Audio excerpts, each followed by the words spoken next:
hosts ever. Let's see here. So, you're saying hi. Someone told me to dance. If Arden was here right now, I would dance.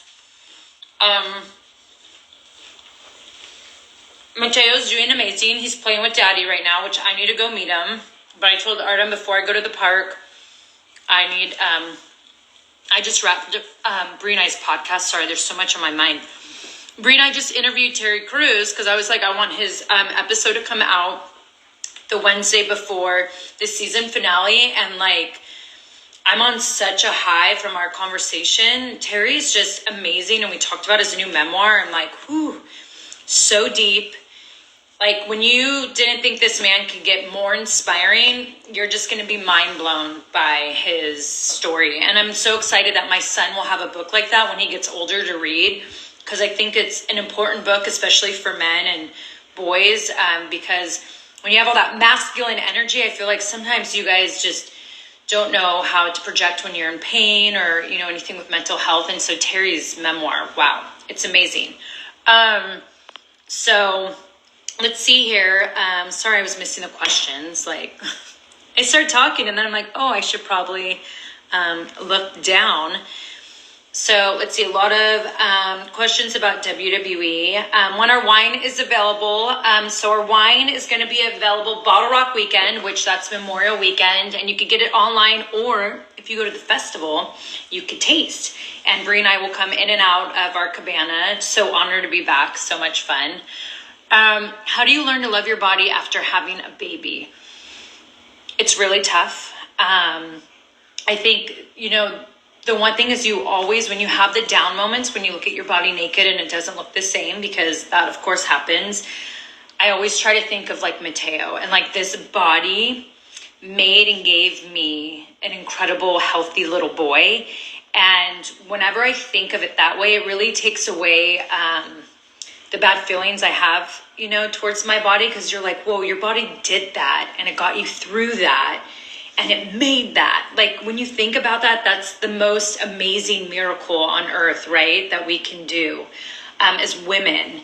And so that helps me. And do I still even have tough days? Big time. Like, it can be really tough because I don't know if a lot of you women have. It's like, your tummy can feel like flat when you wake up, and then it's like you eat something and drink something and it just goes out. It's like, you know, then you have a little pot belly, and then that's when everyone's like, are you pregnant again? And it's like, no, my abs are ripped below. There's like nothing anymore that keeps it in. Anyways, that could be like a whole conversation in itself. Someone asked, how's the wedding planning going? It's actually going good. Yeah, we're getting there, which is nice. It's really cute because Artem made this cute video with me of like stuff that we would love to have, and we watch it every day. It's like manifesting of like, if we could have these things for our wedding, and like we have it to our song, and it's really cute. So I love it. He was laughing because I put in it, we have an amazing marriage and love each other so much. My man will always be attracted to me. And he was like, I was like, well, I don't know. I always want you to find me hot. So okay, what else? Thank you all for the compliments. How's Bella doing? Is she okay? Who's Bella? Bree or Nikki? Let's see. How does a Canadian buy your wine? One day we will figure that out. I don't think online it ships there yet, but we will figure that out for sure, because we've been wanting our wine to be global, especially our Napa Valley grapes, but it's so hard to do. Saw Artem on tour last night. He was amazing. Isn't he just so incredible live? I don't think people understand until you see Artem live how he's like one of the best ballroom dancers in the world. Like, he's won that title, but he's just so graceful, and he's amazing. One of the best dancers. I'm always in awe of him. Still, when I see him perform, I'm like, whoa, like I'm so excited. They're having a show in a few weeks that's only going to be an hour away, so I'm going, and I can't wait to see him live again. It's always fun. It's going to make me want to get up there and dance. How's the workouts going? So they're not going. I actually started one today, and so my goal is to consistently be there, but I'll admit, I sometimes will hit these like since the Royal Rumble, I've come back, and I think because I've been so busy, and it's mainly just been me and Teo, and I've just been feeling tired. And I did have COVID. I don't know if I get affected by that at times. Like, I don't know if some of you have had COVID. Like, all of a sudden you get these things, you just get so tired. So I feel like I've been fighting through that to get my energy back. It's been like tough. I just told myself it's now this, and I need to get this back in there and get consistent. Any plans for another baby? Not anytime soon. I'm really loving being back in my career. I love like the flow Teo and I have. And then I see my sister and the chaos at her house. And I'm like, yeah, I'm not ready for that. Maybe in a few years. And that's if like, okay, I'm 40. What else? How is everything going with your son? How's the weather in Napa, California? It is gorgeous. We're just so spoiled in Northern California. I mean, in all of California. And I always tell myself, okay, that's why we pay the taxes we do. It's for the weather. But it's gorgeous. Beautiful, beautiful. Perfect wine drinking weather.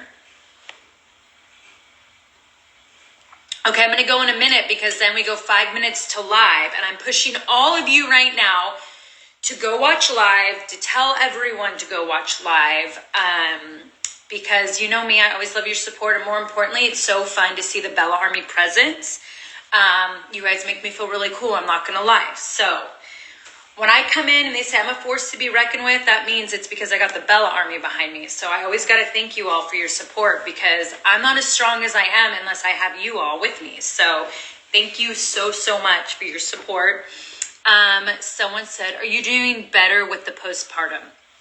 I definitely am. That's, a big, long journey, but I did therapy. I really worked on sleeping and what makes the inside of me healthy. You have to really work on the mental part, but I think it also takes opening up to the people around you, such as spouse, significant other, partner, family members, and working through things. But then also that's why I paid money to get a sleep trainer, because I knew Mateo and I needed to figure out a schedule as well, because I was trying to work and have a newborn and do a lot of things on my own in the height of a pandemic. So I wouldn't have any help. And that was really, really hard. So that's, there's no shame. I think every woman goes through somewhat of postpartum, and it's just when it gets really bad, you really just got to work on making yourself healthy. Because I think sometimes we don't give ourselves enough credit. Like, we just grew a baby inside of us and just birthed a baby. And that's just the beginning of how hard that journey is. The stress of just keeping your baby alive and then feeding it and nursing, that's a whole other thing. Like, I think that can bring postpartum on because of how tough nursing is, and wanting to keep your milk consistent or wanting your baby to latch, and it's all a whole thing. So I'm doing a lot better. Thank you for asking. I just love my little boy. I love being a mom. It's like the greatest thing ever. Okay, I'll answer 2 more questions and then I gotta go. But you could all make Brie like 10 hugs the first time they told me. And Brie and I don't hug. It's so weird. We're so close, but we don't hug. And then we couldn't stop hugging. It was really cute. But so, if you all can just manifest, shoot white light, amazing. I've never asked for that before, so asking for that, I'm going to see if that comes back in receiving, right? Because they always say to do that. So I'm asking of that. Thank you all. And last question, I will finish off on, how do you get over being scared of commitment? That's a really good question. I feel like how you get scared of getting over it is actually committing and seeing the outcome and knowing that if there's failure, that's okay. At least you gave it a shot. I think that's something that I've learned through all of the spiritual work I've done and therapy work is, as an entrepreneur, I'm always, advising people. It's always been advised to me is like, take that chance. That with failure comes success. Well, I kind of look at relationships that way. And I think that's kind of opened up my eyes recently is like, just go take that chance of committing. What's the worst that can happen? Divorce.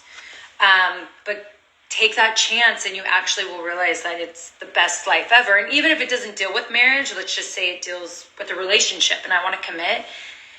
What can be so bad about it? You love even harder. You have someone that loves you even more. Like, that's pretty amazing when you think about it, right? And when there's failure, you know what you can change for next time. So Not that I'm saying looking at it as a business now. I don't want my words to get switched around, but it's cool how you can take that into a relationship as well. For commitment, especially people who are scared of it. So I'm in that boat.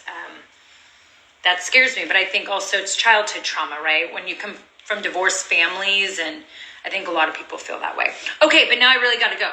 2 minutes to live. I'm going to